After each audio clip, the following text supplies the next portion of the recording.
Welcome back to Syndicated News. This is 2013 and I'm having my Organo Gold coffee.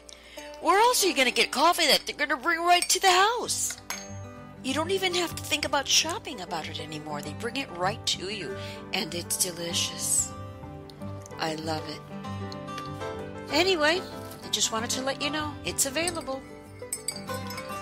Come to syndicatednews.net and talk to Roberto Arguello about it. He's a distributor, and he'll hook you up and have your coffee because it's delicious.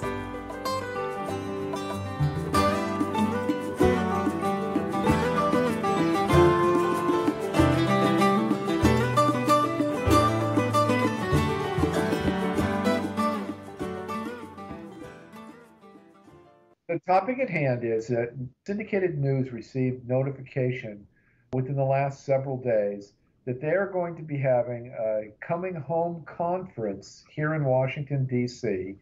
with the Marine Commander of the 24th Marine Expeditionary Unit and the captain of the USS Iwo Jima, which was one of the three ships that they rode on for the past 11 months. I'm very excited about having the opportunity to cover this event because in 2011, I was given the rare opportunity of riding aboard the USS Potomac with the 22nd Marine Expeditionary Unit. These young Marines traveling aboard ship for months on end stand ready to assist in any manner of emergency situations. Back in 2010, the Marines were the first to provide assistance in Haiti after that horrible earthquake they had. The Air Force and the Army were arguing over air rights and who was going to control the air traffic at Port-au-Prince Airport.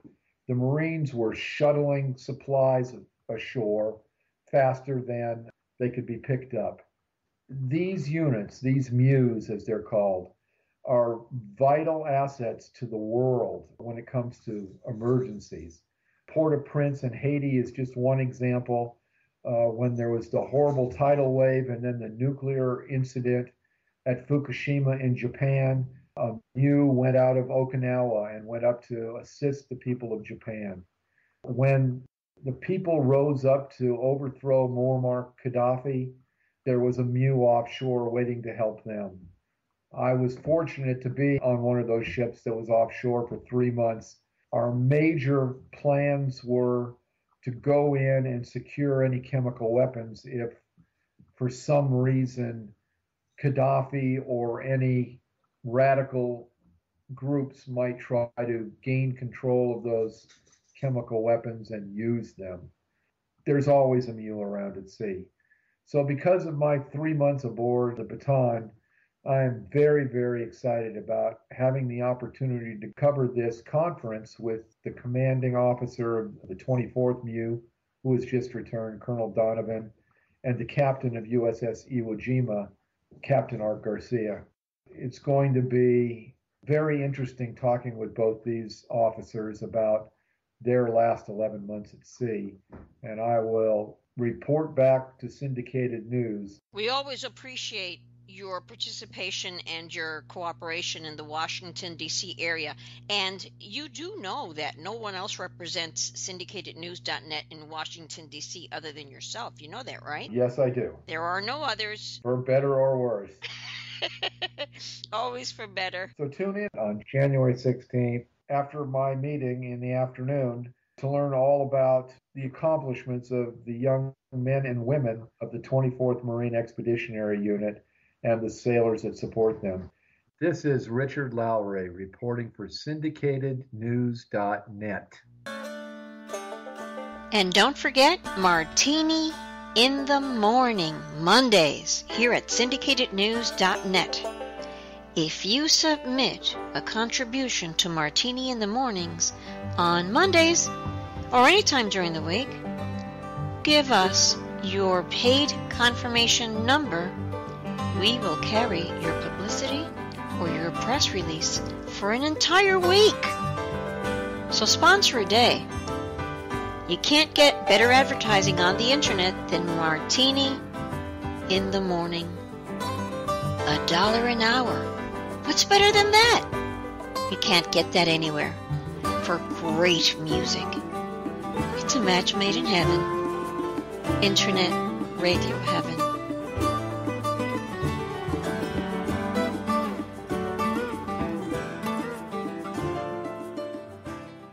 This is Ruthie at syndicatednews.net, and I'm here with Samantha Petros. She's from the Bill of Rights Defense Committee, and she joined them recently. She's their communications specialist, so she's the right person to talk to. Samantha, are you with us? Yes, I am. Thank you so much for having me today. Thank you so much. We so appreciate your letting us know about this. It turns out that while we were all worried about the fiscal cliff, guess what was signed into law in the middle of the night? Samantha, tell us. We actually saw that Barack Obama signed the reauthorization of the Foreign Intelligence Surveillance Act Sunday night. We had anticipated that he would sign FISA, which was extended by the Senate just last week on Friday before it expired. And we're not talking about their want to spy on people who are clearly not behaving well and not friends of the United States. We're talking about everyday citizens like you and me. Is that correct? That is correct. Some of the senators had proposed to put a hold on voting on the reauthorization until more information came out from the National Security Agency on what information it was storing and what information it was intercepting from American citizens. We saw that from Senator Ron Wyden from Oregon, and they had placed a hold on the bill previously, but unfortunately that wasn't enough to prevent this from moving forward last week. So while all of you were entertained by the fiscal cliff and the fiscal chill, we now have a government who does not need a warrant to read emails, listen in on phone calls, or anything else they want to do, or wiretap. They don't need a reason. They don't need a warrant. That worries me a lot. What about you, Samantha? It should worry you. It worries us here at BORDC as well, and we've seen a great response from people across the country signing petitions and mobilizing before they took this vote last week, and it's an issue everyone should be concerned with. Oftentimes people will say, I have nothing to hide, this doesn't concern me, I'm not the person that they're looking for, so why be concerned? But with the reauthorization of FISA, we see it's the most pervasive dragnet surveillance program, and it's something everyone needs to be concerned about because it goes beyond whether or not you're the person they're targeting, because it doesn't matter. They're targeting all Americans. They're eavesdropping on all Americans, and it's an issue of your constitutional rights. I'm one of those many that say, hey, I don't care. I don't have anything to hide, but I really don't like it. No, and you shouldn't. It's really a matter of protecting your constitutional rights and your Fourth Amendment rights. And if we don't demand that those are upheld and respected by Congress and the Obama administration here in this case, the House and the Senate, they keep reauthorizing this and expanding this power. And it's really something that impacts everyone in this country. But Samantha, isn't this unconstitutional? It certainly is. Quite literally prevents you from asserting your Fourth Amendment rights, and it bypasses them. In the meantime, we have a Congress that in an overwhelming majority, and quite possibly one of their only strong showings of bipartisan support in the last 112th Congress, unfortunately, they chose to disregard your constitutional rights. Well, you heard it here first. This is from Samantha Petros herself from the Bill of Rights Defense Committee.